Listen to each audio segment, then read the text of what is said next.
Hello बच्चों, स्वागत है आप सभी का शिव भैया की साइंस में। तो आज की चर्चा रहेगी बेटा कॉनकेव मिरर के बारे में कि कॉनकेव मिरर किस प्रकार से आपकी इमेज का फॉर्मेशन करता है। तो उसके बारे में आज हम लोग चर्चा करेंगे। तो मैंने यहाँ 4 केसेस दिखा रखे हैं। चारों केस के बारे में हम लोग एक एक करके बात करेंगे। तो मैंने यहाँ कुछ कॉमन चीज़ें पहले मैं आपको दिखा दूँ बेटा।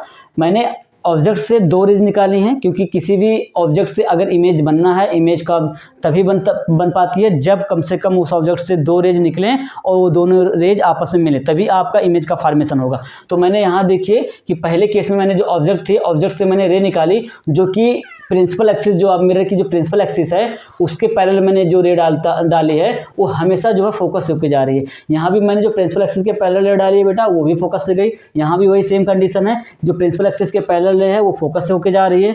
जो प्रिंसिपल एक्सिस के पैरेलल है, ब्लैक वाला कलर देखिएगा आप, जो प्रिंसिपल एक्सिस के पैरेलल है वो हमेशा बेटा मिरर से टकराने के बाद फोकस से जा रही है। सेकेंड रे मैंने जो है पोल पे डाली है, तो पोल पे जितने एंगल पे जाएगी, जितने एंगल पे पोल पे गिरेगी उतने एंगल बनाते हुए पोल से फिर रिफ्लेक्ट होगी और जहाँ पे मिलेंगी वहाँ इमेज बनेगा। अब इस पहले वाले कंडीशन में देखिए मैंने ऑब्जेक्ट को इनफाइनाइट और 2f के बीच में रखा है।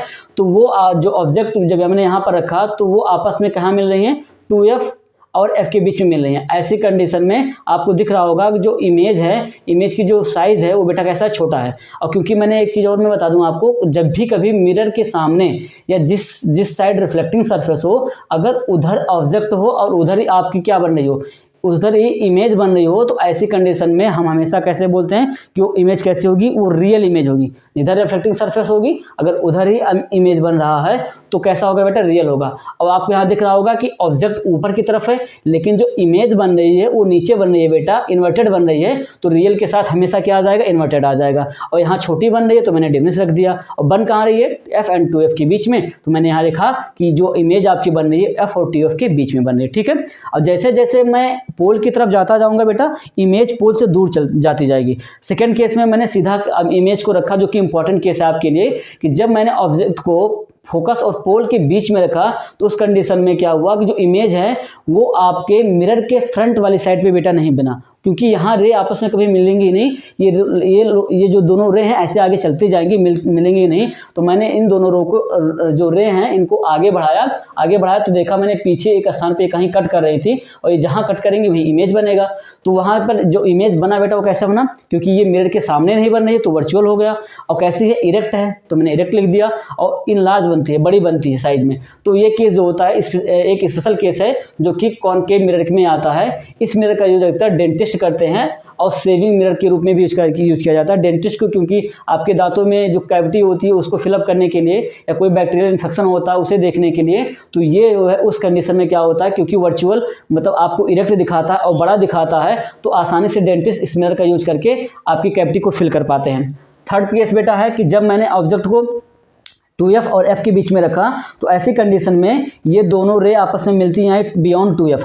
तो ऐसी कंडीशन में 2f के बियॉन्ड मिलती नजर आई। और अभी भी फिर देखो, क्योंकि इमेज ऑब्जेक्ट ऊपर है, इमेज नीचे है, इन्वर्टेड है तो इन्वर्टेड रखा, क्योंकि मेरा जिधर रिफ्लेक्टिंग सरफेस है उधर ही आपका जो है इमेज बन रहा है तो रियल बन गया। और साइज देखिए, साइज में क्या है बेटा, बड़ा है तो इनलार्ज हो गया। और बन कहाँ रहा है, between infinity and 2f। Fourth case में अगर देखें, मैंने फोर्थ केस में क्या किया, अब की बार मैंने ऑब्जेक्ट को 2f पे ही रख दिया। जब मैंने 2f पे रखा तो देखा कि जो दोनों लाइंस हैं वो आपस कहाँ कट करें, 2f पे कट करें हैं, वहीं इमेज बन रहा है। तो इस कंडीशन में बेटा जब आपका ऑब्जेक्ट जो है 2f पे हो तो उस समय आपका जो इमेज का साइज होता है वो सेम साइज का बनता है। रियल तो बनेगा, क्योंकि आप देख रहे हैं कि रिफ्लेक्टिंग सरफेस जिधर है उधर ही क्या है, उधर ही इमेज बन रही है। और इन्वर्टेड, जब भी रियल आएगा उसके साथ इन्वर्टेड आएगा। ये बेटा आपका इधर वाला सरफेस पॉलिश है, जो रिफ्लेक्टिंग सरफेस होती है वो जो है उसी से चीज़ें जो है रिफ्लेक्ट होकर इमेज बनती हैं। फिर मैंने यहाँ कुछ चीज़ें और रखी हैं। मैंने एक चीज़ रखी है कि रियल ऑब्जेक्ट की रियल इमेज ऑलवेज इन्वर्टेड। अगर कोई रियल ऑब्जेक्ट है उससे रियल इमेज बन रही है तो हमेशा कैसा बनाएगी इमेज, वो इन्वर्टेड इमेज बनेगी। ठीक है। फिर यहाँ मैंने एक चीज़ और रखा है कि अगर मैग्निफिकेशन m जो है बेटा यहाँ मैग्निफिकेशन को दिखा रहा, अगर मैग्निफिकेशन निगेटिव है, निगेटिव आने का मतलब मैग्निफिकेशन अगर निगेटिव आता है उसका मतलब होता है कि जो आपकी इमेज बन रही है वो रियल बन रही है। अगर मैग्निफिकेशन ग्रेटर देन 1 आता है बेटा तो उस कंडीशन में जो इमेज का साइज होगा इनलार्ज होगा। अगर मैग्निफिकेशन लेस देन 1 आएगा तो डिमिनिश्ड होगा। अगर मैग्निफिकेशन का मैग्नीट्यूड इज इक्वल टू 1 आएगा तो उस समय में आपकी सेम साइज का इमेज बनेगा।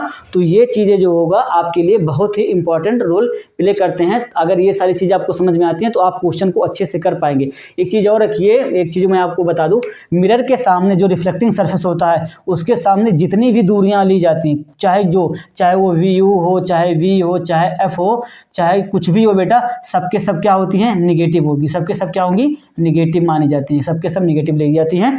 तो ये चीज़ें बेटा आपको जो है बहुत ही इंपॉर्टेंट रोल प्ले करेगा आपको समझने के लिए, और आपके जो है चीज़ कॉन्सेप्ट को ये क्लियर कर देगा। ठीक है बेटा, अभी मैं एक केस और आपको बताऊंगा जो कि कॉन्वेक्स मिरर का पार्ट होगा, तो उसके बारे में हम लोग अभी चर्चा करेंगे।